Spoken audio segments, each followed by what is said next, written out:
उपस्थित होकर ऋषियों ने समाहित चित्त से इस प्रकार कहा, हे भगवान, आदित्य के पुत्र जो दुलोक में विराजित हैं, जो मार्तंड कहलाते हैं, जो प्रचंड किरणों वाले तथा महातपस्वी, उनके तेज से अखिल स्थावर जंगम विश्व क्लिष्ट होकर चित्कार कर रहा है।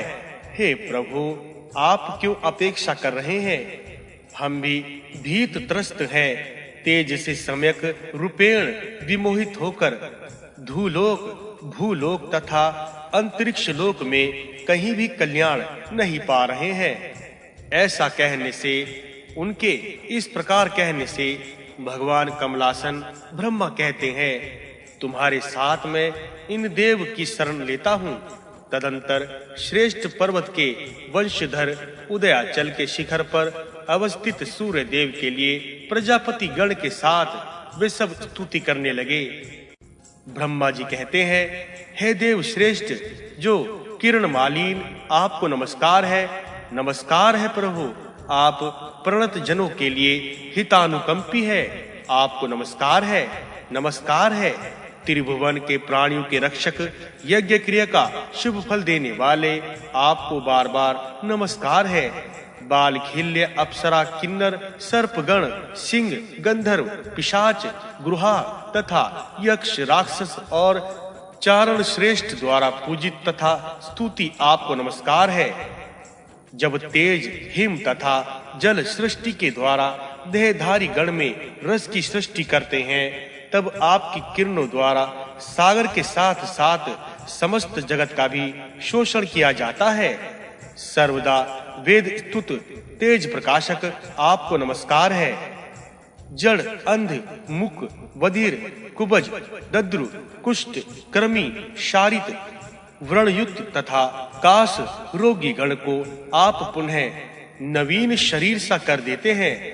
अतः आप महाकारुणिक को नमस्कार है। जठर का जो तेज है, जल का जो तेज है, चक्षु का जो तेज है, अग्नि की जो उष्णता है और नक्षत्रों में जो तेज आहित है, वह आपका ही रूप है और आप ही अनेक रूप में अवस्थान करते हैं। हे देव सागर, जल निवासी, प्रचंड पाश, परशु तथा विविध अस्त्रधारी असुरगण एवं पृथ्वी में पाप चेता जो असुर उत्थित होते हैं, वे तुम्हारे दर्शन मात्र से ही नाश प्राप्त हो जाते हैं। इस प्रकार से प्रजापति प्रमुख देवगण द्वारा स्तुति होकर सूर्य देव उनके अभिप्राय को जानकर इस प्रकार बोले, आपके गायत्री मूलक जो वाक्य हैं, वे सदा हितकारी हैं। हे देवगण, शीघ्र कहिए, मुझे क्या करना है? आदेश पाकर देवगण हष्टचित्त से मानसिक, वाचिक तथा कायिक कर्म से त्वष्टा सूर्य की पूजा करने लगे। तदंतर सकल लोकों के विधानकारी विश्वकर्मा ने तेजो राशि विभावसु सूर्य को ब्रह्मी ग्रहणी चक्र पर स्थापित किया। विश्वकर्मा धीरे धीरे अमृत से अभिषिक्त एवं चारणों द्वारा स्तूयमान सूर्य देव के तेज का छेदन करने लगे। उनकी काट छाट करके मृषणता संपादन करने लगे। देवता, असुर तथा सर्प गण द्वारा सूर्य को जानु पर्यंत लिखा गया, छेदन किया गया। उसे उन्होंने अभिनिंदित नहीं किया। तब विश्वकर्मा ने उन्हें ग्रहणी चक्र से उतारा।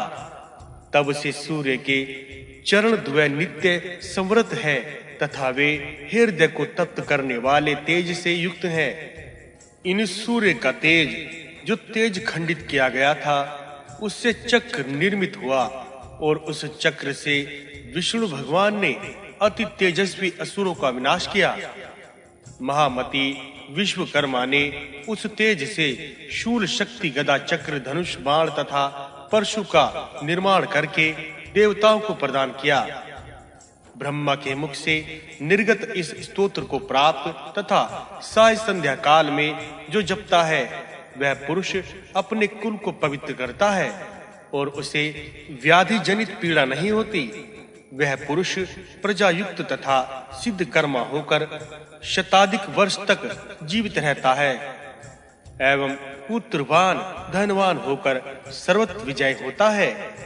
विभिन्न जन्मों में क्रमशः उन्नत योनि में जन्म पाता है और पवित्र लोकों में गमन करता है। षोडशो अध्याय प्रारंभ। नारद उवाच। नारद कहते हैं, इसके अनंतर दंड नायक पिंगल राज्य स्तोष एवं दंड के साथ अन्य पार्श्वचरों की कथा कहता हूँ। पुरा काल में एक समय देवगण ब्रह्मा के साथ बैठकर सोच रहे थे कि एकमात्र कारुणिक सूर्य के दैत्य को वर देते हैं और उनसे वर प्राप्त करके स्वर्ग में रहने वाले देवताओं को भी दैत्यगण पीड़ित करते हैं। अतएव उनको प्रतिहत करने के लिए हमको सूर्य देव के समक्ष प्रणत होना चाहिए। हमारे द्वारा प्रतिरुद्ध होकर वे असुर दिवाकर सूर्य को नहीं देख पाएंगे। इस प्रकार मंत्रणा करके इंद्र ने रवि के वाम पार्श्व में अवस्थान किया। दंड नायक नाम से प्रसिद्ध वे सभी लोकों के प्रभु हैं। उनसे सूर्य देव ने कहा, तुम प्रजागण के दंड का विधान करो। दंड नीति का विधान करने के लिए तुम दंड नायक कहलाओगे तथा तुम प्रजा के सुकृत या दुष्कृत को लिखोगे। अग्नि ने सूर्य के दाहिने पार्श्व में अवस्थान किया। पिंगल वर्ण के कारण उनको पिंगल कहा गया। दोनों अश्वनी कुमार सूर्य के दोनों पार्श्व में स्थित हुए। अश्व रूप में उत्पन्न होने के कारण इनको अश्वनीद्वय कहा गया है। सूर्य के पूर्व द्वार में महाबलशाली राज्य तथा स्तोष ने अवस्थान किया।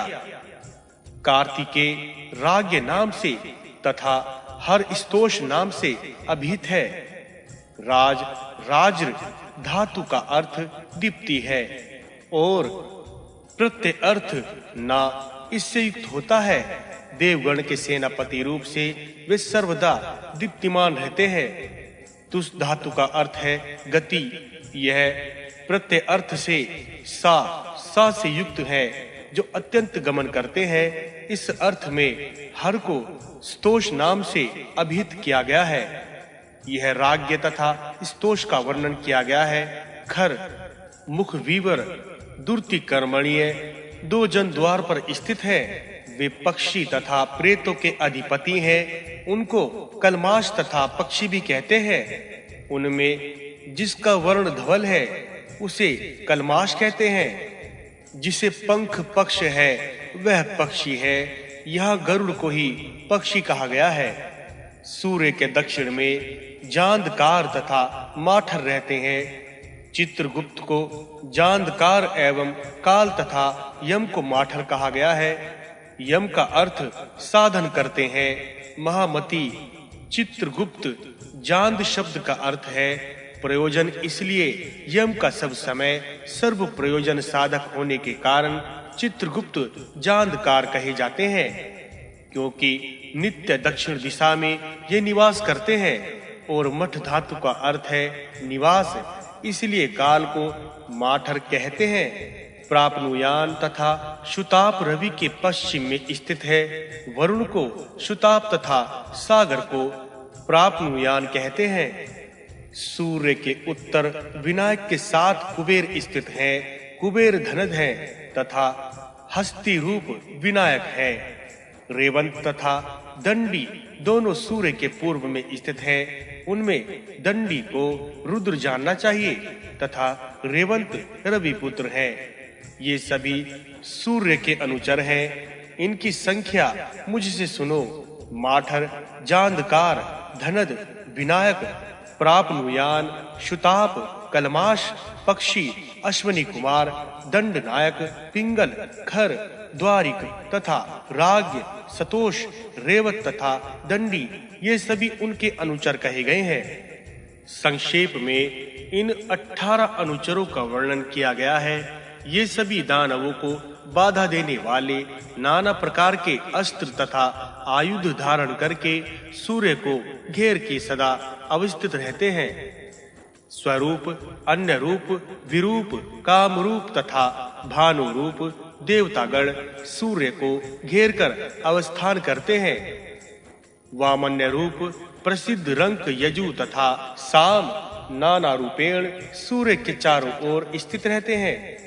नारद उवाच